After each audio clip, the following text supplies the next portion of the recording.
There is a sound heaven has been waiting to hear from your life, and it is not the sound of you pleading. Stay with me now, because what I am about to tell you in these next minutes is the part most people never reach. Don't skip. Something huge is waiting for you at the end of this. For years you have been holding a door open for people who never once knocked. You kept your phone close in case they called. You rehearsed apologies for things you never did. You made yourself smaller so someone else would feel comfortable staying, and then you called that love. Beloved, that was not love. That was fear wearing love's clothing. And I want you to hear me clearly tonight. I did not create you to audition for a place in someone else's life. I created you already accepted. Let me tell you something that will change the way you look at every closed door behind you. Every person who walked out of your life without explanation, every friend who went quiet, every relative who chose someone else's side, every opportunity that dissolved the week before it was supposed to arrive, you have been reading those moments as rejection. You have carried them like evidence against yourself. But there is another way to read them, and it is the true way. Some of those doors did not close on you. They closed in front of you. There is a difference, and that difference is the whole message. A door that closes on you is a punishment. A door that closes in front of you is a protection. And you cannot always tell which one you are looking at while you are still standing there with your hand on the handle, crying. That is why you must not judge your life by the season you are standing in. Stay till the end of this, because I am going to show you exactly what you were protected from. Think of the man in the ancient story who was thrown into a pit by his own brothers. His own blood. The people who were supposed to defend him were the ones who sold him. And for years, not days, years, it looked like his life had been stolen. Prison. Forgotten by a man who promised to remember him. Every reason to become bitter. Every reason to spend his whole life begging his brothers to explain why. But watch what happened. He never went back to beg. He never chased them down. He simply kept becoming who he was made to be in the place where he was, and one day the very people who threw him away were standing in front of him asking for help, and they did not even recognize him, because he had grown into someone they had never met. That is what happens when you stop begging. You grow past recognition. Do you understand what I am saying to you? The people who did not value you did not value the version of you they had access to. They never met the version of you that gets built in the quiet years. They met the one who over-explained, the one who apologized first, the one who accepted crumbs and called it a meal. They never met the one who is being formed right now, in this exact season, in the silence you have been calling abandonment. I know what the silence has felt like. I know you sent the message and watched it sit there unanswered, and something in your chest went cold. I know you drove past the house, or the office, or the church, and felt the ache of a place that used to be yours. I know there are nights when you have said out loud, into an empty room, why wasn't I enough? And I want to answer that question tonight, because it has been sitting in you like a stone. You were enough. You were always enough. The problem was never the size of your worth. The problem was the size of their capacity. Some people cannot hold what you are carrying. Not because you are too much, but because their hands were never built for it. Asking a person with small hands to hold an ocean is not a test of the ocean. Don't skip this part, beloved. This is the sentence I want you to remember for the rest of your life. You were not rejected for being too little. You were released for being too much for that place. And here is something that may surprise you. There were seasons where I let you be released quickly, and it felt cruel. There were other seasons where the ending dragged on for years, and it felt even crueler. But I was doing two different works. Sometimes I remove a person fast because you would have followed them into a life that was not yours. And sometimes I let it stretch, not to torment you, but because you would not have believed the truth if you had not seen it with your own eyes, slowly, undeniably, until there was nothing left to argue with. Some lessons cannot be told. They can only be witnessed. So let me ask you something, and take your time with it.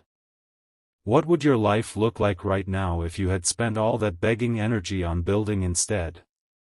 Every hour you spent replaying the argument. Every night you spent composing the message you never sent. Every ounce of hope you poured into a person who never once poured back.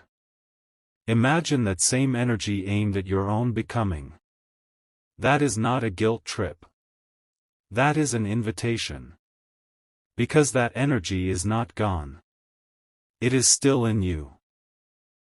It has simply been pointed in the wrong direction, like a river running into sand instead of into the field where the harvest was supposed to grow. Tonight I am asking you to change the direction of the river. Stay with me, because this next part is the revelation I promised, and it is not what you expect. Everyone thinks the hardest thing is letting go of the person. It is not. The hardest thing is letting go of the version of yourself that needed their approval to feel real. That is the actual funeral. That is what you have been resisting. Because if you release them, then you also have to release the story that said your value was pending their decision. And some part of you has been holding on to that story because it is familiar, and familiar pain feels safer than unfamiliar freedom. But I did not bring you this far to leave you standing in a doorway. There is a life on the other side of this that you have not been able to picture yet, and the reason you cannot picture it is that you keep trying to imagine it with the same people in the frame. Let the frame go empty for a moment. Just for a moment. And notice something, you are still there. You did not disappear when they left. You are still standing. Still breathing. Still capable of laughter that comes out of nowhere on a Tuesday afternoon. Do you know what that means? It means your life was never actually built on them.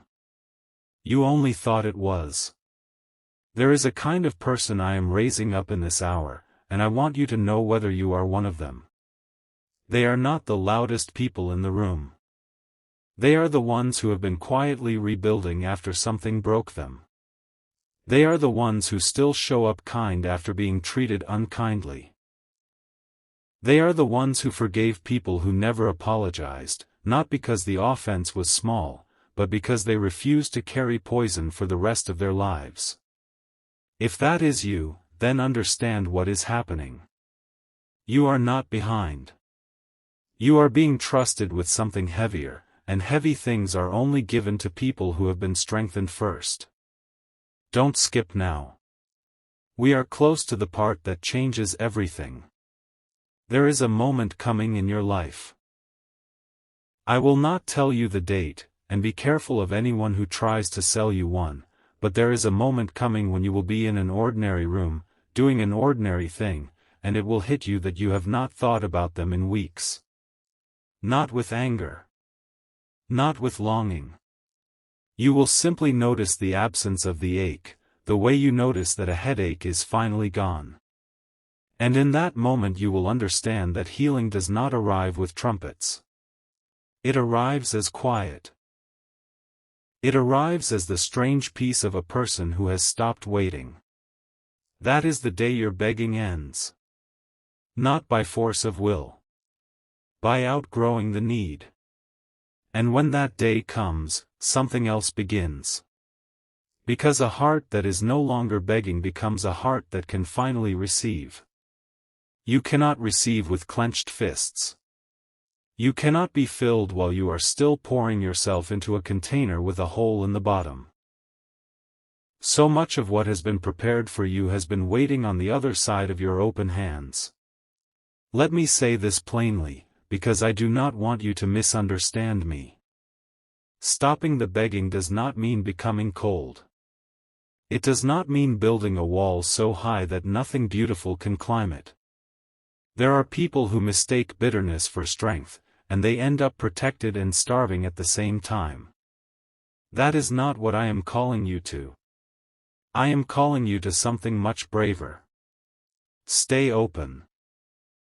Stay warm. Stay the kind of person who believes in people. But do it from a place where your worth is already settled, not from a place where it is up for negotiation.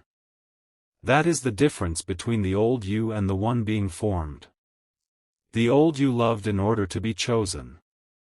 The new you loves because you have already been chosen, and therefore has nothing to prove and nothing to lose. I know some of you are listening to this with a specific face in your mind. A parent who never said the words. A partner who left in the middle of a sentence. A friend of 15 years who let it die over something small. And you are wondering if I am telling you to give up on them. I am not.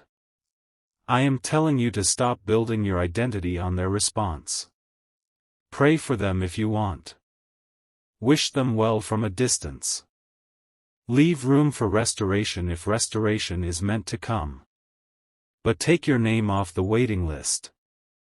Your life is not a lobby. Something huge is waiting for you, and it is not what most people assume. It is not merely a person coming back or a phone finally ringing. It is bigger and stranger than that. It is the return of your own voice. The one you used before you learned to swallow it. The one that laughed too loud. The one that had opinions. The one that could say, no, without a paragraph of explanation attached. That voice is not dead. It has been under the floorboards, waiting for the house to be quiet enough for you to hear it again. Stay till the end, because in what comes next I am going to show you exactly what happens in the unseen realm the moment a person finally stops begging, and there is a detail there that almost nobody has told you, one that explains why the resistance always seems to get louder right before the release. Do not let go of this. What you have carried for years is about to weigh less than it ever has.